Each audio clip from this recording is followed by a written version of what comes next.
Mes bien-aimés dans le Seigneur, je vous salue dans le nom précieux de notre Sauveur et Seigneur Jésus-Christ. C'est encore pour moi un privilège d'être porte-parole, conférencier des circonstances. Tout faible que je suis, mais le Seigneur nous fait grâce. Et je l'accepte volontiers, je veux vivre sa grâce.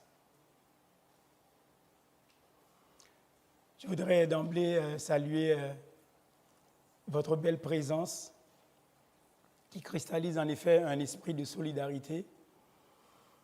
Je salue mes collègues, les anciens étudiants aussi.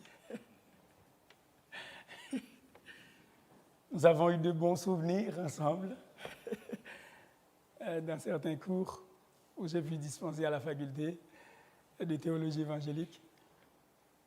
Je veux également saluer l'Église. Il y a des frères de Sarita, les anciens amis. Le cœur ne change pas. Je les vois encore ce soir ici. Merci. Je vous salue dans le nom du Seigneur. Je veux également saluer, vous présenter plutôt, ma chère épouse, Léna.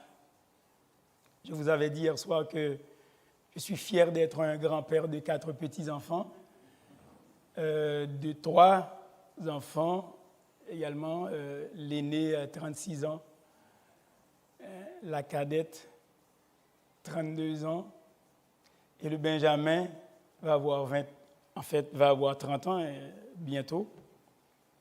C'est avec cette jolie femme que, après 38 ans de mariage,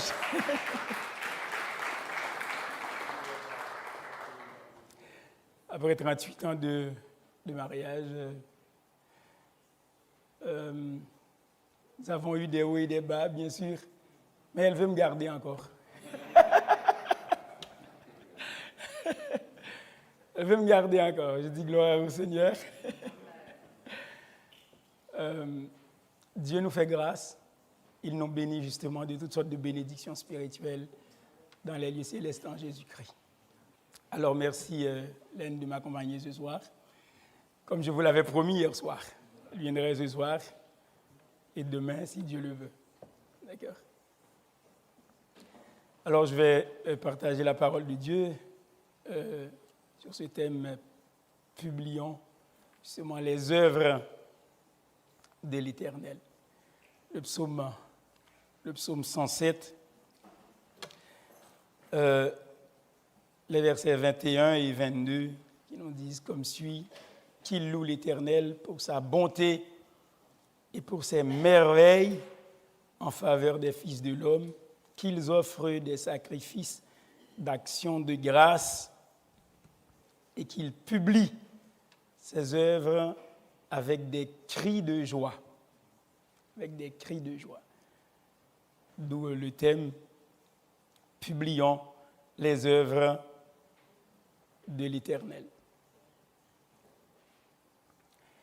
Il est intéressant, bien-aimés dans le Seigneur, de remarquer dans ce psaume que Dieu, dans sa bonté, je ne sais pas si vous l'avez lu au cours de la journée ou hier soir, on avait fait la lecture. Il est intéressant de voir que Dieu, dans sa bonté, il fait tellement de choses et que son peuple, en réalité, est interpellé par un impératif à les publier. Son peuple se sent dans l'obligation, en fait, comme j'avais fait l'introduction hier soir. J'ai parlé un petit peu d'Ésaïe qui montre qu'il faut publier les grâces de l'Éternel, il faut publier les louanges de l'Éternel, il faut publier ses actes merveilleux. David, Asaph, j'avais fait le petit tour. Et même l'Éternel demande à son peuple, il dit, le peuple que je me suis formé publiera mes louanges. Dans Ésaïe chapitre 43. Donc, je ne veux pas reprendre ce que j'avais dit hier soir, mais il faut remarquer que Dieu, dans sa bonté, fait tellement de choses et que son peuple est interpellé par cet impératif à les publier. Et c'est dans sa bonté qu'il nous donne toutes ses grâces, évidemment. Cette bonté qui est à la base, justement, de tout ce qu'il fait d'extraordinaire. Hein? Cette bonté est mise en exergue, justement, dans plusieurs versets, dans ce passage du psaume 107. Cette bonté est la note dominante, en réalité, qui commence le passage. Dieu fait tout cela, mais c'est en vertu de sa bonté. Et cette bonté est mentionnée depuis le premier verset. Il dit « Louez l'Éternel, car il est bon, car sa miséricorde durera toujours, qu'ainsi disent les rachetés de l'Éternel, ceux qu'il a délivrés de la main, etc. » Louez l'Éternel, car il est bon. Dieu est bon. L'Éternel est bon, bien-aimé dans le Seigneur. Cette bonté est la note dominante qui commence le passage, mais elle est également celle qui termine le passage au verset 43. Que celui qui est sage prenne garde à ces choses et qu'il soit attentif aux bontés de l'Éternel. Le psaume 107. Alors je vais rester juste sur ce psaume ce soir. Ayant fait le tour hier soir, je vais rester sur ce psaume. Donc, la bonté de Dieu est mise en exergue justement depuis le premier verset. Elle est mise également en exergue au dernier verset du chapitre, que celui qui est sage prenne garde à ces choses et qu'il soit attentif aux bontés de l'Éternel. Mais cette note dominante se présente aussi en plein milieu du chapitre. Cette bonté est mentionnée plein milieu du texte, justement, dans le verset qui me servira de tremplin pour le sujet en question, au verset 21, là où il est écrit « Qu'il loue l'Éternel pour sa bonté et pour ses merveilles en faveur des fils de l'homme. » Et dans bien d'autres versets du passage, mais j'y reviendrai certainement. J'y reviendrai. Mais avant même de parler de cette publication des œuvres de l'Éternel, bien-aimé dans le Seigneur, qui est cette publication qui est un résultat, qui est une conséquence en réalité, ou une expression de gratitude envers Dieu, il serait important de souligner quel est le mobile d'action du psalmiste et les raisons qui le poussent justement à être aussi persuadé de sa conviction de publier les œuvres de l'Éternel avec des cris de joie. Quel est son mobile d'action pour qu'il soit aussi persuadé dans sa conviction de publier les œuvres de l'Éternel avec des cris de joie. En fait, il est question de sa délivrance. Il est question de sa délivrance. Il est question aussi de son endettement envers Dieu. De sa délivrance et de son endettement envers Dieu. Bien-aimés dans le Seigneur, nous ne pouvons jamais mesurer ce que nous devons à Dieu. Ce que nous devons à Dieu pour sa bonté de cœur, ce que la Bible appelle le chesed en hébreu, sa grande bienveillance. J'en parlerai demain matin, justement, de cette grande bonté. Mais je dois faire un petit peu, effleurer le sujet ce soir. Nous ne pouvons jamais mesurer ce que nous devons au Seigneur pour sa bonté de cœur, pour son amour inébranlable, pour sa grande générosité. Depuis le verset 1er, justement, comme je l'avais mentionné, louez l'Éternel car il est bon, car sa miséricorde durera toujours. Nous devons louer la bonté de l'Éternel et ce quotidiennement, sur une base quotidienne. Chaque jour dans la vie, chaque souffle même on prend. Il faut louer bonté, bon Dieu ça. En fait, seuls les sages qui observent justement et tiennent compte justement de la source divine de toutes les bénédictions humaines comprennent justement à quel point notre dette de gratitude est grande. Parce que le verset 43 nous dit que celui qui est sage prenne garde à ces choses que moun qui t'a bon comprendre, prêtez attention à tout bagage ça. Que celui qui est sage prenne garde à ces choses et qu'il soit attentif aux bontés de l'Éternel. Mais nous sommes trop enclins, bien-aimés dans le Seigneur, à négliger parfois cette bonté. Nous sommes trop enclins à négliger la bonté de Dieu envers nous. Même dans les événements parfois les plus frappants de notre vie, eh bien parfois nous sommes portés, nous sommes enclins à négliger ou à passer sous silence cette bonté de Dieu qui nous fait tant du bien. Combien de fois au cours de notre vie, justement, sommes-nous soumis à la bonté du divin Rédempteur? Que de fois, pour tant de grâce, pour tant de bienfaits reçus. D'abord, regardons maintenant la diversité de nos besoins.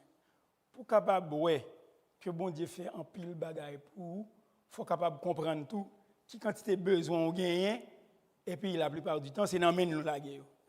De même que le psalmiste était dans, le psalmiste peut refléter l'image même de nous qui vivons actuellement. La diversité de nos besoins.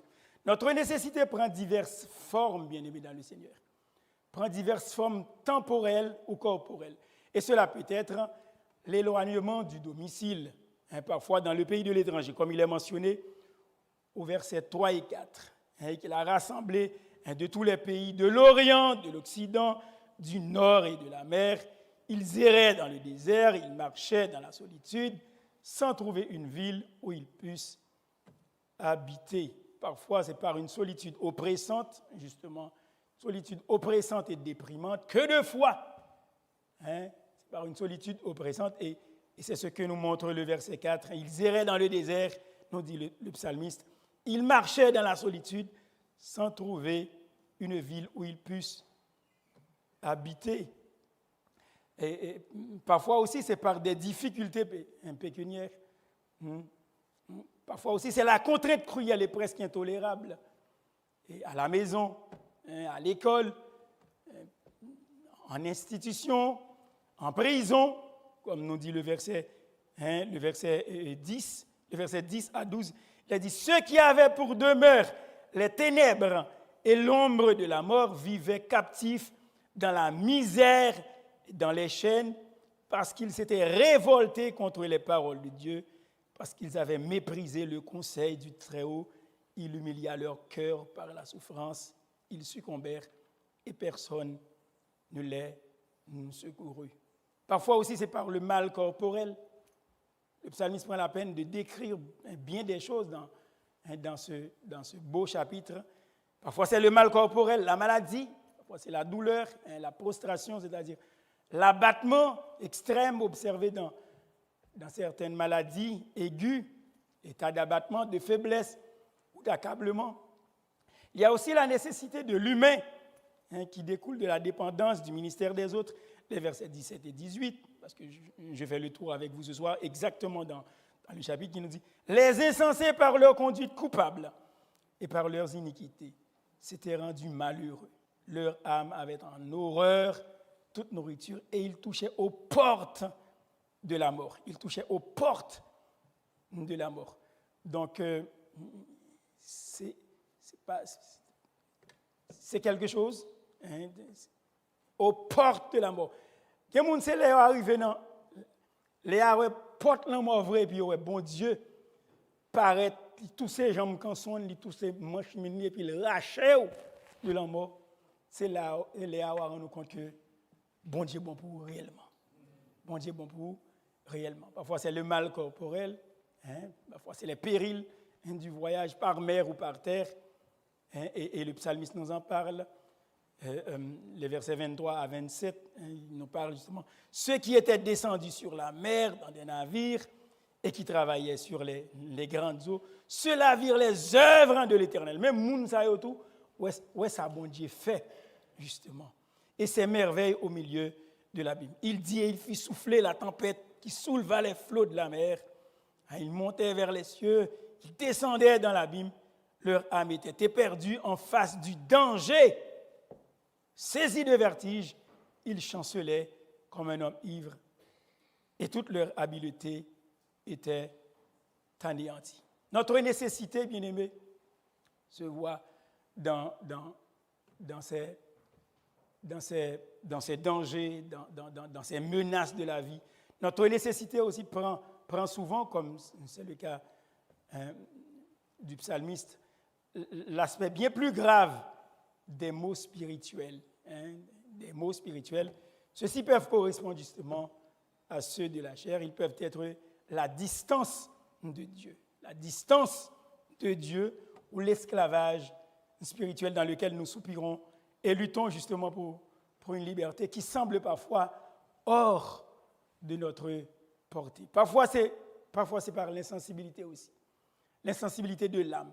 Parfois, un moment à passer dans la vie, son besoin lié, parfois, un moment à passer dans la vie, c'est la perte de tout appétit pour le céleste et le divin.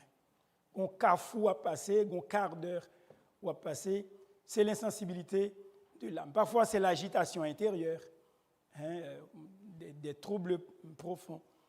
Mais bien aimé dans le Seigneur,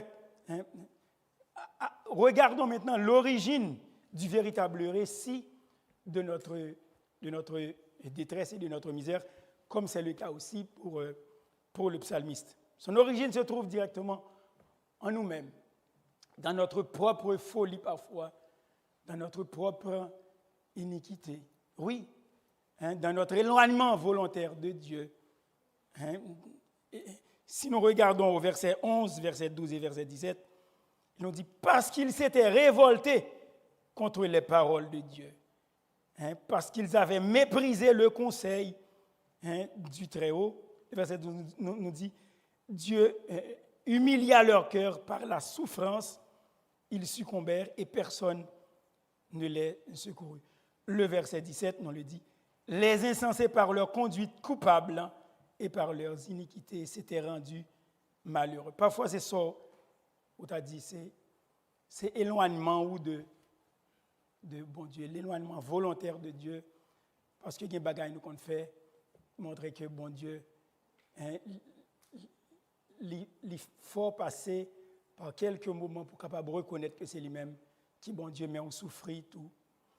Mais il y a un seul refuge. Il y a un seul refuge pour le cœur. Il faut se rappeler, bien-aimés, que pour publier les œuvres de l'Éternel, le seul refuge du cœur, c'est le Tout-Puissant. Bien-aimés dans le Seigneur, le seul refuge du cœur, c'est le Tout-Puissant. Pour pouvoir publier les œuvres de l'Éternel, il faut le reconnaître. Bien-aimés dans le Seigneur, les hommes et les femmes qui oublient à tout autre moment de la vie, qui oublient Dieu à tout autre moment de la vie, mais ils vont se rappeler de Dieu à l'heure du trouble, à l'heure du danger, quand ils sont très bas. Faites tout le temps oublier, bon Dieu.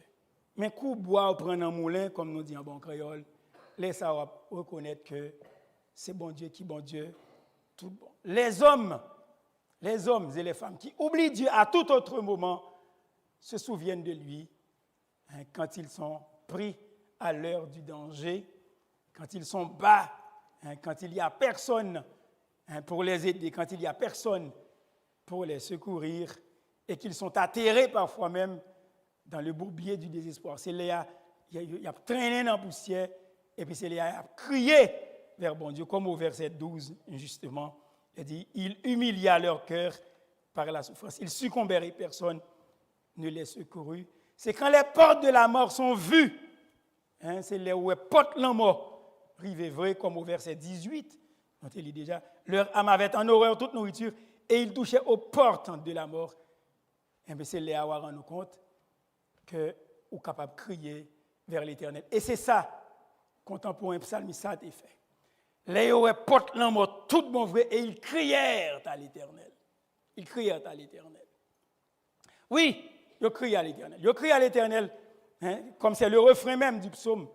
Le refrain même du psaume est l'habitude du cœur de l'homme. Lorsque son cas est désespéré, lorsque l'homme mal privé, lui rend compte, lui coincé, eh bien, qui ça le fait? Il est emmoué, obligé de crier à bon Dieu. Ça nous est dans verset 6, dans verset 13, dans verset 19, dans verset 18, la parole de Dieu dit la même chose au verset 6. Dans leur détresse, ils crièrent à l'Éternel et il les délivra de leur angoisse. Hein? Ça, c'est verset 6. Verset 13. Dans leur détresse, ils crièrent à l'Éternel et il les délivra de leurs angoisses. Verset 19, comme si l'auteur n'a pas de gagné encore pour te dire. Dans leur détresse, ils crièrent à l'Éternel et il les délivra de leurs angoisses. Verset 28. Dans leur détresse, ils crièrent à l'Éternel et il les délivra de leurs angoisses. Bien-aimé, c'est bon Dieu pour ta bon Dieu. Parce que les gens a crié à vous comme ça, à chaque fois, ils ont mal pris. Et puis, pour c'est même mon Dieu ça qui baille même grâce là encore.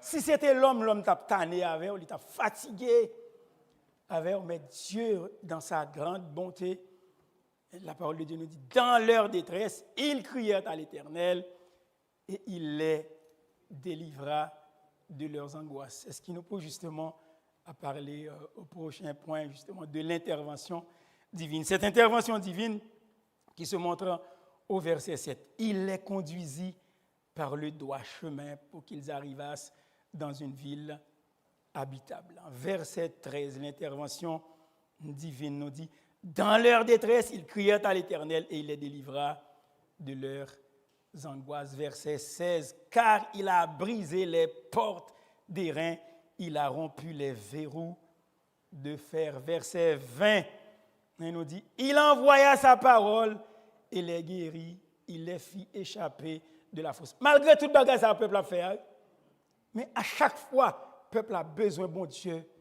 et puis bon Dieu manifeste, il veut lui montrer avec le peuple. Verset 29, et ça ouais. Il arrêta la tempête, ramena le calme, et les ondes se turent. Verset 30, et ils se réjouirent de ce qu'elle s'était apaisée, et l'Éternel les conduisit au port désiré. Bon Dieu, pour t'a fait ça, bien-aimé dans le Seigneur. L'Éternel les conduisit au port désiré. L'intervention divine se fait de façon magistrale. Et à chaque fois, cette intervention se fait de façon magistrale, parfois de manière très marquée, certes, et parfois indirecte, et aussi à travers diverses agences ou instruments. Bien-aimé, Dieu fait sentir sa puissance libératrice à l'égard de ce peuple-là. Mais de quelque manière que ce soit, directement ou indirectement, c'est dans l'exercice du pouvoir de Dieu et par les forces qu'il a ordonnées. C'est dans l'exercice du pouvoir de Dieu et par les forces qu'il a ordonnées, par les forces qu'il a créées, par les forces qu'il a entretenues.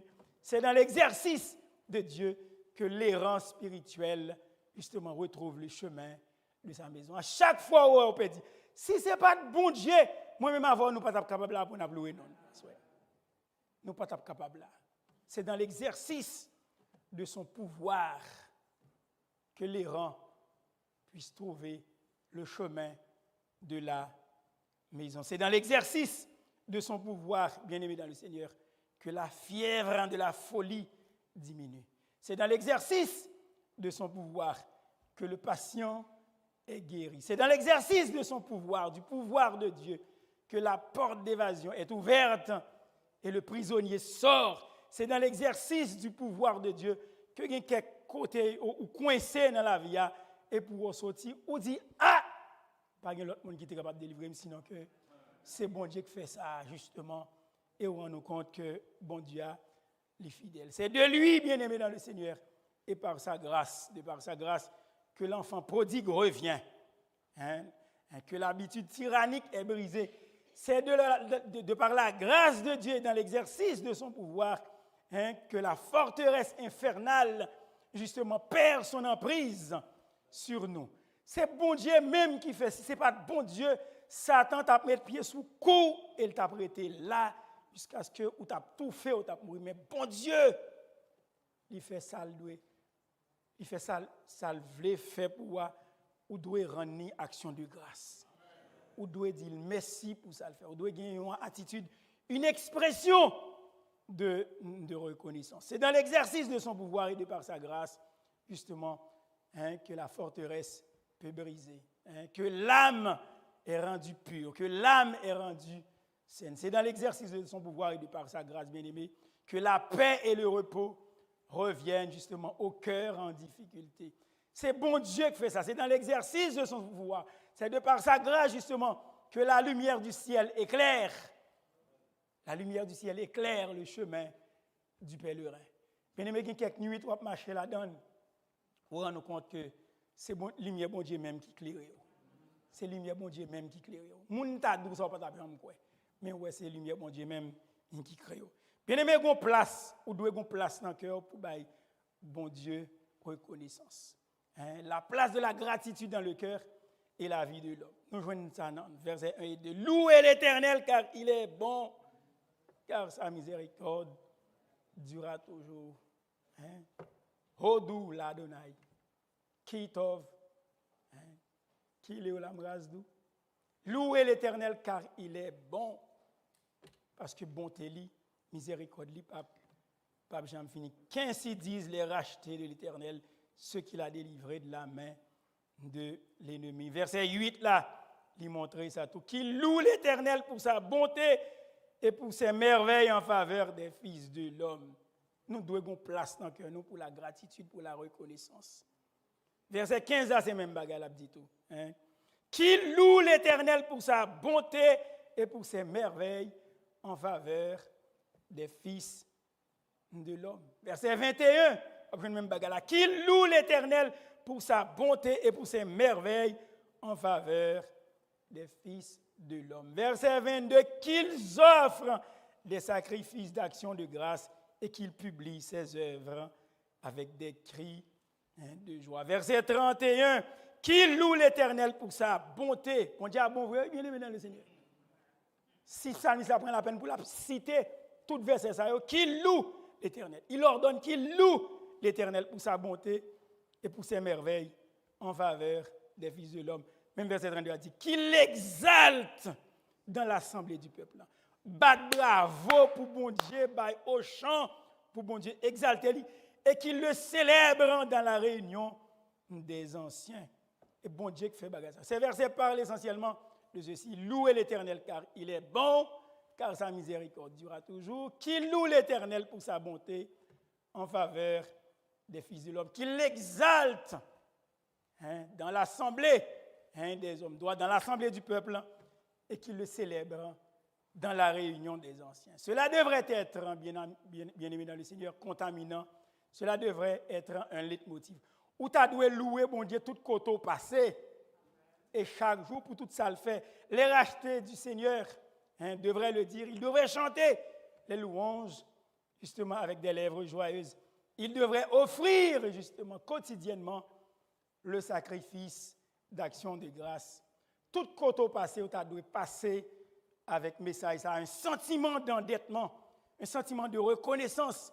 Nous sommes redevables au Seigneur pour la respiration, le mouvement, l'être, la vie et toutes choses, mais pour pas qu'il y ait l'autre bagaille il fait pour bien-aimer dans le Seigneur, les racheter, tu dois sentir que pour les miséricordes temporelles et spéciales de Dieu, aussi pour sa grâce réparatrice, pour sa grâce réconciliatrice en Jésus-Christ, il devrait avoir justement dans le cœur une gratitude continuelle, une gratitude ininterrompue, une gratitude abondante. Moi-même, avant, nous avons supposé, pas de côté pour nous chita tout le temps, pour nous penser que c'est fou, nous fous, mais pour nous dire ça, bon Dieu, fait pour nous. Une gratitude qui devrait s'exprimer justement dans une conduite également, dans une conduite irréprochable, dans une soumission joyeuse et dans des travaux sérieux et persévérants. Pour tout ça, bon Dieu fait pour vous.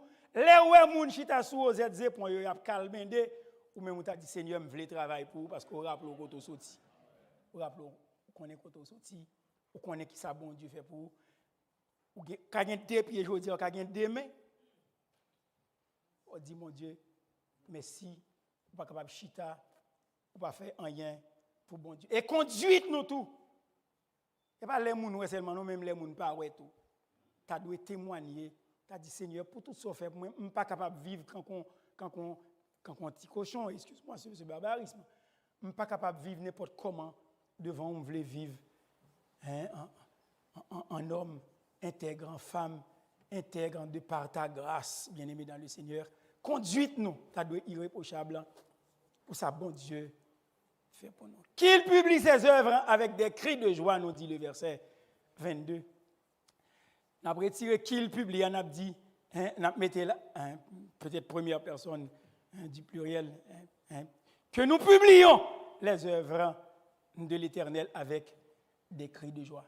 Si eux-mêmes, ça nous a été ordonné pour publier les œuvres, mon Dieu, eh bien, parole, ça lit encore, vaut son pesant d'or pour nous, encore ce soir, que nous puissions publier les œuvres de l'Éternel avec des cris de joie. Le verbe publier en hébreu, c'est le verbe sapar, justement, qui fait état d'un témoignage profond, d'un récit vécu, qui fait l'objet, justement, d'une louange qui sortit directement dans le cœur et on doit partager avec entourage. Suite à ce que Yahvé lui-même, il fait comme distinction par ses œuvres, parce que Yahvé est le Seigneur du temps, il est le Seigneur aussi des circonstances.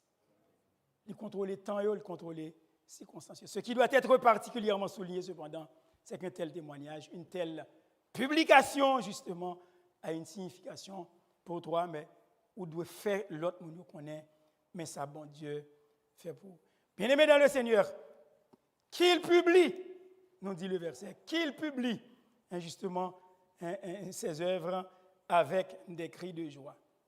Le verbe, la conjugaison du verbe en hébreu, c'est la conjugaison active de l'action intensive parce que c'est un pliel. Pour les gens qui connaissent la langue un peu, il dit qu'il publie, ça veut dire qu'il martèle. Il martèle, il y a une intensité là-dedans. Qu'il publie ses œuvres avec des cris de joie, il y a une intentionnalité. Il y a une intentionnalité, il y a un engagement, il y a une conviction, il y a une ardeur, un zèle, un enthousiasme. La conscience, il prend part.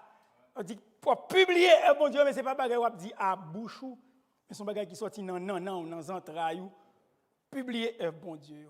Ce n'est pas quelque chose de mécanique, justement, qu'on fait sous une contrainte extérieure, mais ça doit venir justement des entrailles de celui qui publie les œuvres de Dieu, celui qui rend ce témoignage des œuvres de Yahvé. Bien aimé, les versets 35 à 38 montrent ça, bon Dieu fait encore dans le passage là. Il dit, il change le désert en étang et la terre aride en source d'eau. Il changeait un désert en étang, ça veut dire source de l'eau pétée, même côté que pas de l'eau. Il change le désert en étang et la terre aride en source d'eau. Il y établit ceux qui sont affamés. Il les bénit et ils deviennent très nombreux.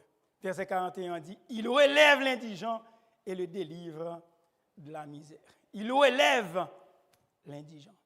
Bien-aimé dans le Seigneur, la bénédiction de Dieu est posée sur mon cœur pour partager avec l'Église ce soir. C'est tout ça. Que Dieu change notre désert en étang. Il déjà fait déjà, oui, mais qu'on continue ou même, là où elle change, côté que tout sec, côté que pas de l'eau, même où elle fait de l'eau couler, mais balle gloire. Balle gloire. Il relève l'indigent et le délivre de la misère. Que Dieu puisse combler justement le manque quelconque qu'il y a dans votre famille, dans votre vie personnelle. Qu'il est capable de mettre ce témoignage dans la bouche ou personnellement. Que notre vie, bien-aimée dans le Seigneur, puisse en témoigner. Je voulais témoigner ça, bon Dieu, fait pour moi, je voulais témoigner ça, le fait pour famille, moi. Pour le temps de sécheresse, justement, qu'elle t'ait changé, souterrain, moi, elle mettait il fait de l'eau couler, la pluie couler en abondance. Je voulais témoigner pour nous. Bien-aimés dans le Seigneur, sinon on m'a parlé là aujourd'hui.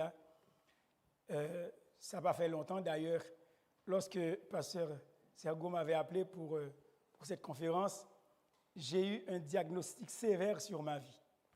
C'était un cancer. Un cancer très agressif, suivant ce que le médecin m'avait dit. Et quand il m'avait appelé d'un ton grave, d'un air serein pour dire « Monsieur Jean-Denis ». Oui, monsieur. Oui, docteur. Si j'ai une mauvaise nouvelle pour toi. tu fais le cancer. Et c'est un cancer agressif. Et puis, l'a gardé. Ça pourrait être effondrant. On est capable d'effondrer. Même te dit, Seigneur, tu connais ma vie, puisque c'est où tu es formé. Mais, où tu es créé, où qu'on partit dans moi tout. Qu'on tout partit dans moi, où qu'on est, et rien ne peut échapper à ton attention. Et je dis, Seigneur, tu es fidèle. Tu es fidèle. Oui, un cancer agressif, et on devait prouver justement par la biopsie que c'est en effet un cancer très agressif. Il aurait tiré 14 thymosomes en dame, avec appareil, anesthésium, etc. Effectivement, verdict confirmé, cancer. Mais lorsque l'homme de Dieu m'a appelé, je dis, oui, je réponds à l'invitation. J'ai un traitement à faire, mais le Seigneur fera grâce. Le Seigneur fera grâce. Bien-aimé dans le Seigneur, le médecin m'a dit, tu fais un cancer agressif, on le voit à temps, il n'y a pas de métastase, on va vous traiter. Vous n'allez pas mourir si vous ne faites pas ça, mais ça peut vous emporter si vous ne le faites pas. Mais elle dit, même si vous faites ça, nous faisons, c'est qu'elle va bien, nous pas responsables. Vous comprenez ça me dit? Ou capable de mourir du cancer. Nous avons traité. Mais c'est qu'elle va bien, mais livre ça à lire et ou même âge. Les moins lit, ils ont un livre plus d'une centaine de pages. Moi, toutes séquelles qui étaient accrochées avec ce cancer-là. Encore là, je restais calme. Je dis, Seigneur, tu me connais. Je dois avoir un mot de témoignage pour toi. Je dois parler de tes actes merveilleux. Je sais que tu es capable d'agir. J'ai dit, Seigneur, montre-moi ta volonté. Il m'a montré sa volonté. C'est la raison pour laquelle je t'ai répondu avec certitude. J'aurai le temps, justement, et j'accepte l'invitation. Parce que je connais, bon Dieu, bon bagage, il t'a fait pour moi, je suis capable de gagner un mot pour lui. Et c'est ça m'a dit à soi. Bien-aimé dans le Seigneur, ce n'est pas seulement je finis le traitement le 20 août dernier, mais c'est parce que dans le livre, il était bon, moi, toutes ces qu'elle y a, je ne sais pas où est une.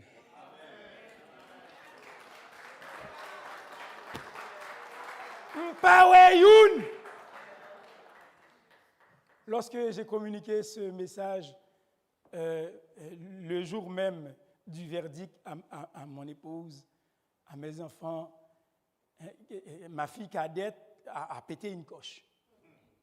Ma fille a gardé son calme et mon garçon, avec d'un air froid, sec comme ça. Et puis tout le monde a regardé. Il me dit, ne vous en faites pas. Le Seigneur m'a révélé qu'il va me guérir. Amen.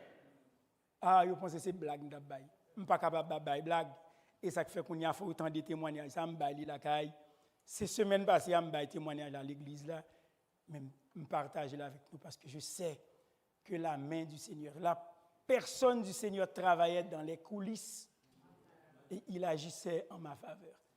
Il agissait en ma faveur. Bien-aimé dans le Seigneur, Dieu fait grâce. Dieu est bon. Il est fidèle. Publions les œuvres de l'Éternel. Je ne pas dire publions, je dis que je publie les œuvres de l'Éternel. Ça le fait pour moi. Et je connais la fin pile tout pour l'Église. Bon Dieu béni.